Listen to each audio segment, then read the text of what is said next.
Kiongozi mkuu wa Iran Ayatollah Al-Khamenei ameonya kuhusu pigo kali iwapo Marekani itachukua hatua kuhusu tishio la kulipuliwa kwa nchi hiyo ya Iran, hasa katika maeneo yake ya nyuklia, ambapo Trump amedai kwamba kuna uwezekano mkubwa Marekani ikafanya shambulizi dhidi ya Iran ikiwa Iran haitokubaliana na kile ambacho Trump amekieleza. Kiongozi huyo wa Iran Ayatollah Al-Khamenei amemwonya rais wa Marekani Bwana Donald Trump juu ya vitisho vyake, akisema kwamba Marekani itapata pigo kali ikiwa inafuata tishio la rais Donald Trump la kuishambulia Iran isipokuwa makubaliano mapya ya nyuklia yatafikiwa. Anasema Ayatollah Al-Khamenei, uadui kutoka Marekani na Israel umekuwepo siku zote. Wanatishia kutushambulia, jambo ambalo hatufikiri kuwa linawezekana sana, lakini wakifanya uovu wowote bila shaka watapata pigo kubwa la kurudishana, Khamenei alisema.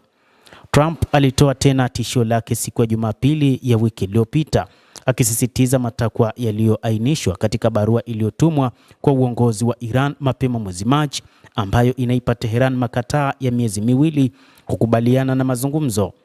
Katika majibu, Iran ilimuita balozi wa Uswizi ambaye anawakilisha maslahi ya Marekani nchini humo, na wizara ya mambo ya nje ya Iran ikielezea azma ya kujibu maamuzi na mara moja kwa tishio lolote.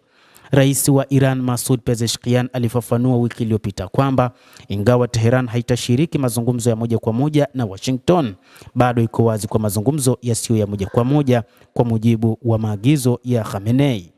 Tishio la wazi la kulipuliwa na mkuu wa nchi dhidi ya Iran ni dharau ya kushangaza kwa kiini cha amani na usalama wa kimataifa. Msemaji wa wizara ya mambo ya nje Ismail Baghei alitwiti siku ya Jumatatu. Khamenei pia alionya dhidi ya uingiliaji kati unaowezekana wa kigeni katika masuala ya ndani, akisema ikiwa wanafikiria kusababisha uasi ndani ya nchi kama ilivyokuwa miaka ya nyuma, watu wa Iran wenyewe watakabiliana nayo. Al-Khamenei amesema kwamba moja kati ya mambo ambayo hayupo tayari kuyaona wala kuyasikia ni namna ambavyo nchi ya Marekani imekuwa ikitishia mara kwa mara Iran. Hata hivyo, rais wa Marekani Bwana Donald Trump anatajwa kama kiongozi asiyeaminika, na ni kutokana na mikwaruzano ambayo ameionyesha katika siku za hivi karibuni.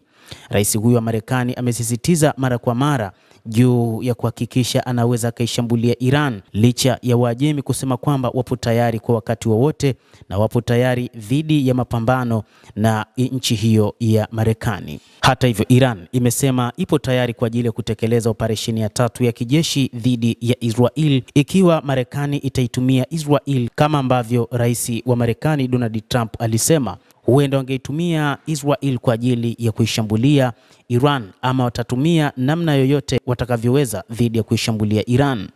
Hata hivyo, kwa mujibu wa mshauri mwandamizi wa kijeshi wa kiongozi mwadhamu wa mapinduzi ya Kiislamu Ayatollah Al-Khamenei amethibitisha kwamba Iran itatekeleza operesheni ya tatu ya kijeshi dhidi ya utawala wa Israel katika kujibu vitendo vya uchokozi vya utawala huo dhidi ya Iran ambao pia unachochewa na Marekani. Meja Jenerali Yahya Rahim Safavi alisema ikiwa operesheni ya Ahadi ya Kweli namba 3 haijatekelezwa, bado kuna hekima katika kuchelewesha na si kwamba imefutwa.